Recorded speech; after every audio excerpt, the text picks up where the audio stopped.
आज हम बात करेंगे विवाह मैरिजेस के बारे में। वैदिक काल में विवाह किस प्रकार से होता था इसके बारे में जानेंगे। स्मृति ग्रंथों में विवाह के 8 प्रकार मिलते हैं। पहले 4 को प्रशस्त यानी शास्त्र संगत बताया गया है एवं अंतिम 4 विवाहों को अप्रशस्त यानी शास्त्र संगत नहीं बताया गया है। तो आइए हम विवाह के इन 8 प्रकार के बारे में जानते हैं। सबसे पहले ब्रह्म विवाह। यह विवाह का सर्वोत्तम प्रकार था, जिसमें कन्या का पिता सावधानी पूर्वक वेद के ज्ञाता या शीलवान वर का चयन करता था और उससे अपनी पुत्री का विवाह करवाता था। भारत में आज भी यही विवाह सर्वाधिक प्रचलित है।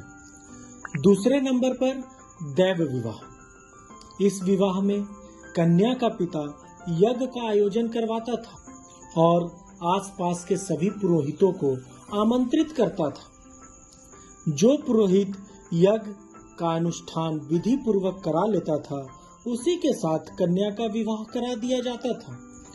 तीसरे नंबर पर प्रजापत्य विवाह। यह विवाह केवल ब्राह्मणों तक ही सीमित था। इस विवाह में वर और वधू दोनों से कहा जाता था कि दोनों मिलकर सामाजिक और धार्मिक कर्तव्यों का पालन करें। इसके बाद चौथे नंबर पर आर्ष विवाह। इस विवाह में वधू के मूल्य के रूप में कन्या के पिता को एक जोड़ी बैल और एक गाय मिलता था। आर्ष विवाह की चर्चा मेगास्थनीज ने अपनी पुस्तक इंडिका में भी की है। यह चारों विवाह शास्त्र संगत यानी प्रशस्त माना गया है।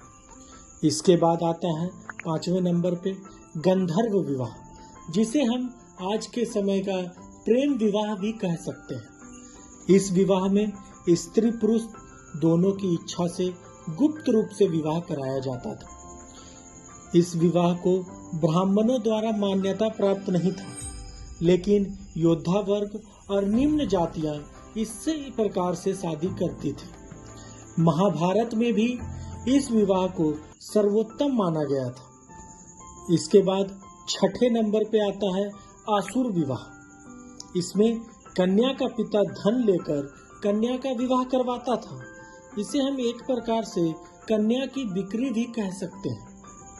इसके बाद 7वें नंबर पे आता है राक्षस विवाह। इसमें कन्या का अपहरण करके उसके साथ जबरन विवाह किया जाता था।